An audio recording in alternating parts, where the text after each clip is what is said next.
Railway ನಿಲ್ದಾಣದಲ್ಲಿ ಕಾಲ್ತುಳಿತ ಪ್ರಕರಣಕ್ಕೆ ಸಂಬಂಧಪಟ್ಟಂತೆ ಈಗ ಒಂದು ಬ್ರೇಕಿಂಗ್ ನ್ಯೂಸ್ ಇದೆ. ಕಾಲ್ತುಳಿತ ಪ್ರಕರಣದಲ್ಲಿ 18ಕ್ಕೂ ಹೆಚ್ಚು ಪ್ರಯಾಣಿಕರು ಸಾವನ್ನಪ್ಪಿದ್ದಾರೆ.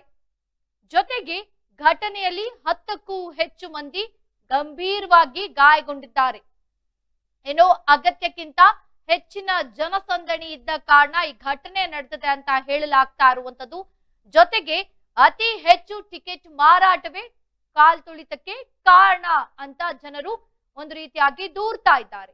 ಜನರನ್ನ ನಿಯಂತ್ರಿಸುವಲ್ಲಿ ಎಲ್ಲೋ ಒಂದು ಕಡೆ ರೈಲ್ವೆ ಇಲಾಖೆ ವಿಫಲವಾಗಿದೆ.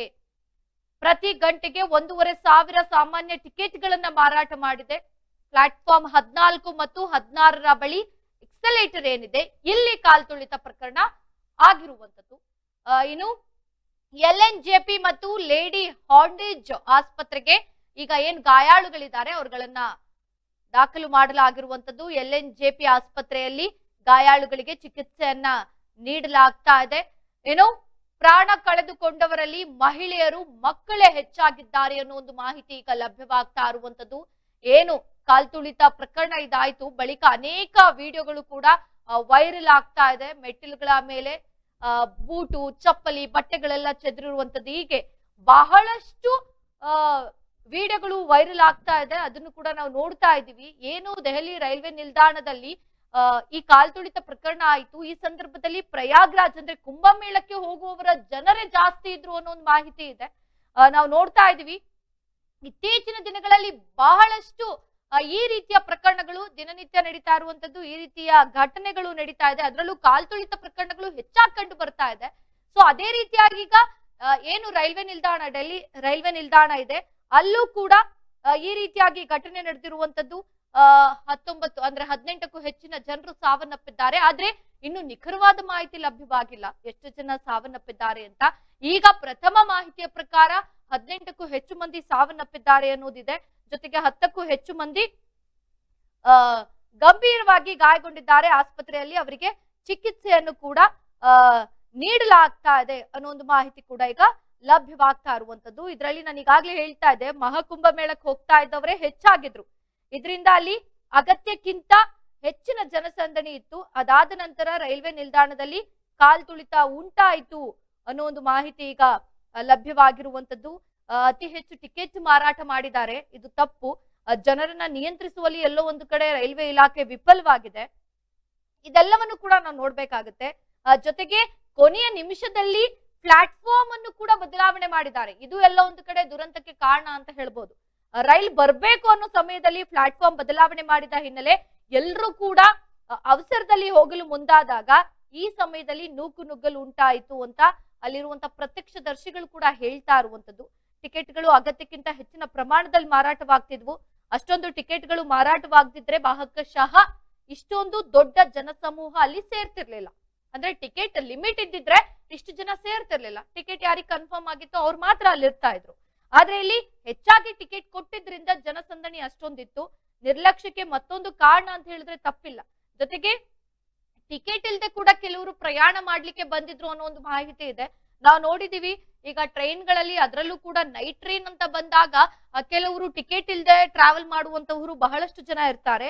ಸೊ ಅದೇ ರೀತಿ ಇಲ್ಲೂ ಕೂಡ ಒಂದಷ್ಟು ಜನ ಇದ್ರು, ಒಂದು ಗುಂಪಿತ್ತು ಅನ್ನೋ ಒಂದು ಮಾಹಿತಿ ಕೂಡ ಪ್ರತ್ಯಕ್ಷದರ್ಶಿಗಳು ಹೇಳ್ತಾ ಇರುವಂತದ್ದು. ಇದ್ರಿಂದಲೂ ಕೂಡ ಜನರು ಜಾಸ್ತಿ ಆದ್ರು, ಆಗ ನೂಕುನುಗ್ಗಲಾಯ್ತು ಅನ್ನೋ ಒಂದು ಮಾಹಿತಿ ಕೂಡ ಸದ್ಯಕ್ಕೆ ಲಭ್ಯವಾಗ್ತಾ ಇರುವಂತದ್ದು.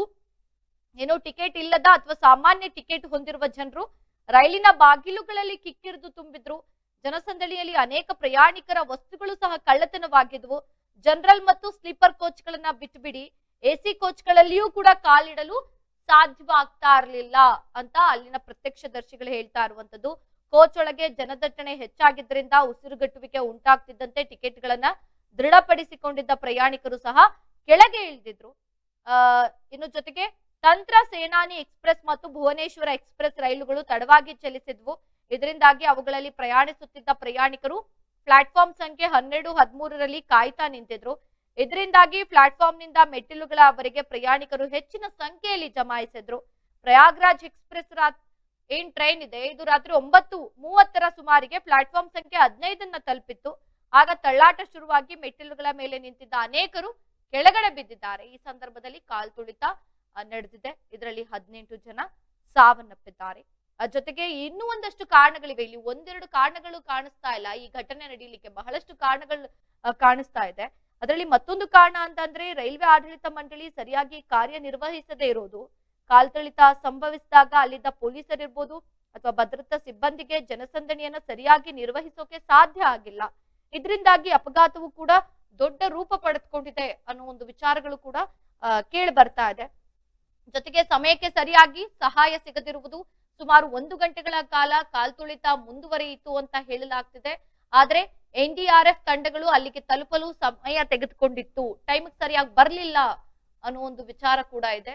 ಅಪಘಾತದ ನಂತರ ದೆಹಲಿಯ ಲೆಫ್ಟಿನೆಂಟ್ ಗವರ್ನರ್ VK ಸಕ್ಸೇನಾ ಅವರು LNGP ಆಸ್ಪತ್ರೆಗೆ ತಲುಪಿ ಗಾಯಾಳುಗಳನ್ನ ಭೇಟಿ ಮಾಡಿದ್ದಾರೆ. ಜೊತೆಗೆ ಅವರ ಆರೋಗ್ಯ ಕೂಡ ವಿಚಾರಿಸಿದ್ದಾರೆ. ಜೊತೆಗೆ ಏನು ಪರಿಕರ ಕಾರ್ಯಗಳನ್ನ ಅದನ್ನ ಚುರುಕುಗೊಳಿಸಬೇಕು ಅಂತ ಸೂಚನೆ ಕೊಟ್ಟಿದ್ದಾರೆ.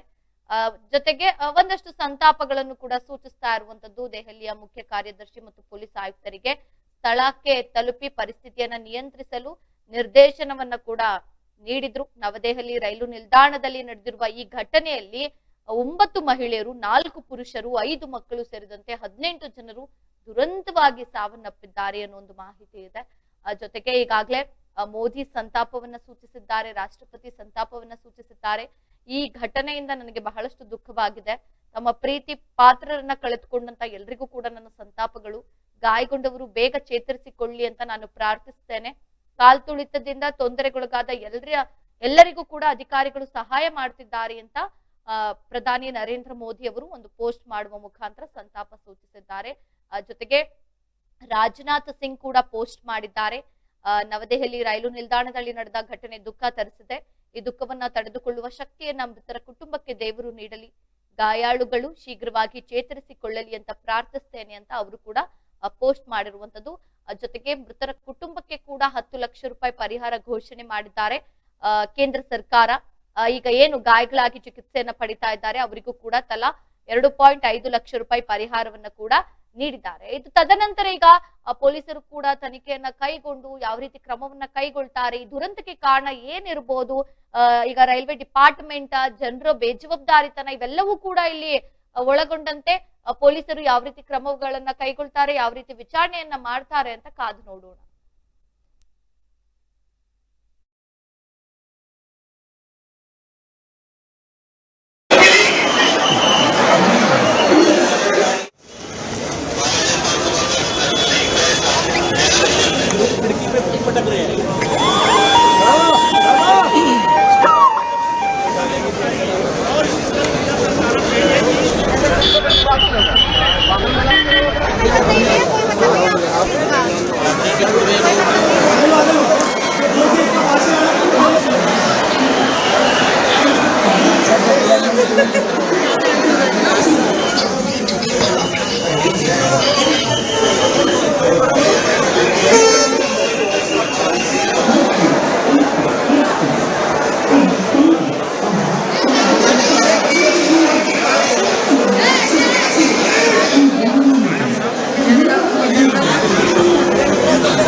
ಕ್ರ್ಯಾಶ್ ಕೋರ್ಸ್ ಅಂದರೆ ಒಂದು ಅಲ್ಪಾವಧಿ ಕೋರ್ಸ್ ಸರ್. ಇದು ಶಾರ್ಟ್ ಟರ್ಮ್ ಕೋರ್ಸ್ ಅಂತ ಕರಿತೀವಿ ಈ ಕೋರ್ಸ್ನ. 30 ಡೇಸಿಂದ 45 ಡೇಸು ಇರುತ್ತೆ ಕ್ರ್ಯಾಶ್ ಕೋರ್ಸು. ಬೆಳಗ್ಗೆ 8ರಿಂದ ಸಾಯಂಕಾಲ 8 ಗಂಟೆವರೆಗೂ ಕೋಚಿಂಗ್ ವ್ಯವಸ್ಥೆ ಇರುತ್ತೆ. ಪ್ರತಿ ಸಬ್ಜೆಕ್ಟು ಅಂದರೆ ಫಿಸಿಕ್ಸ್, ಕೆಮಿಸ್ಟ್ರಿ, ಬಾಟ್ನಿ, ಝುವಾಲಜಿ ಪ್ರತಿ ಸಬ್ಜೆಕ್ಟು ಕೂಡ 1.5 ಅವರ್ ಟೀಚಿಂಗ್ ಮಾಡ್ತೀವಿ, 90 ಮಿನಿಟ್ಸು. ಮತ್ತು ಡೈಲಿ ಟೆಸ್ಟು ಕೂಡ ನಾವು ಕಂಡಕ್ಟ್ ಮಾಡ್ತೀವಿ ಪ್ರತಿದಿನನೂ. ಎಕ್ಸೆಲ್ ಅಕಾಡೆಮಿಯಿಂದ ನಾವು ಏನು ಮಾಡ್ತೀವಿ, ಕಾನ್ಸೆಪ್ಟ್ ಮಾತ್ರನೇ ಹೇಳ್ಕೊಡ್ತೀವಿ. ನೀಟಿಗೆ ಬರೋ ಕಾನ್ಸೆಪ್ಟು, CETಗೆ ಬರೋ ಕಾನ್ಸೆಪ್ಟೇ ಹೇಳ್ಕೊಡ್ತೀವಿ ಆ 45 ದಿನದಲ್ಲಿ. ಅನ್ವಾಂಟೆಡ್ ಅವ್ರಿಗೆ ಚಾಪ್ಟರ್ಸ್ನ ನಾವು ಓದಿಸಲ್ಲ. ಸೊ ಅದರಿಂದ ಏನಾಗುತ್ತೆ, 45 ದಿನದಲ್ಲಿ ಸಕ್ಸಸ್ ರೇಟು ಜಾಸ್ತಿ ಆಗುತ್ತೆ. ಯಾರು ಸಿಂಗಲ್ ಪೇರೆಂಟ್ಸ್ ಇದ್ದಾರೆ ಅಂಥ ಒಂದು ಮಕ್ಕಳಿಗೆ ನಾವು ಖಂಡಿತ ಫೀಸಲ್ಲಿ ರಿಯಾಯಿತಿ ಇರುತ್ತೆ.